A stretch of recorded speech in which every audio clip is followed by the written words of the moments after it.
Super so ചെറിയ പേരാണെങ്കിലും വലിയൊരു ചിത്രം. അതാണ് ആദ്യം തന്നെ എടുത്തു പറയേണ്ടതെന്ന് പറയാം.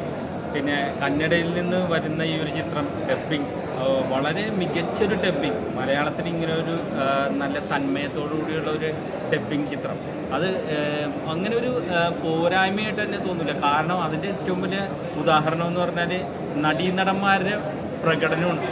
മലയാളത്തിൽ നമ്മുടെ പഴയ റേഞ്ചിലുള്ള വെള്ളാനകളുടെ നാട്, പട്ടണപ്രവേശം, നമ്മുടെ അക്കരെ നാടോടിക്കാറ്റ്, ആ ഒരു റേഞ്ചിലൊക്കെ വരുന്ന പൊന്മുട്ടിടുന്ന താറാവ്, അങ്ങനത്തെയൊക്കെ പടങ്ങളുണ്ടല്ലോ, ആ ഒരു റേഞ്ചിലേക്ക് വരുന്ന ഒരു ചിത്രമാണ് എനിക്ക് കണ്ടിട്ട് തോന്നിയത്.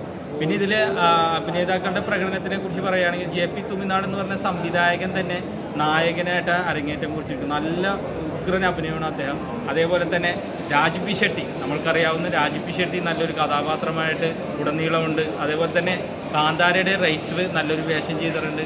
പിന്നെ ഇതിൽ നമുക്കറിയാത്ത പപ്പുച്ചേട്ടനെയൊക്കെ പോലെ ഇരിക്കുന്ന, നമുക്ക് അങ്ങനെ പറയാനേ പറ്റുള്ളൂ, കാരണം അവരെ പേരൊന്നും നമുക്കറിയില്ല, പക്ഷെ അവരൊക്കെ വളരെ ജീവിച്ചിരിക്കുന്നു എന്ന് ഞാൻ പറയാം. പിന്നെ നമ്മൾ ഫാമിലിയായിട്ടൊക്കെ, ഞാൻ ഫാമിലിയായിട്ടാണ് വന്നത്, ഫാമിലിയായിട്ട് കണ്ട് ആസ്വദിക്കാൻ പറ്റിയ ചിത്രം, അത് നമ്മൾ എപ്പോഴും ആഗ്രഹിക്കുന്നതാണ്. പക്ഷേ ഈ ഒരു ചിത്രം കാണുമ്പോൾ 5 മിനിറ്റ് നേരം പോലും നമുക്ക് ചിരിക്കാതിരിക്കാൻ പറ്റില്ല. കാരണം അത്രമാത്രം 2-2.5 മണിക്കൂർ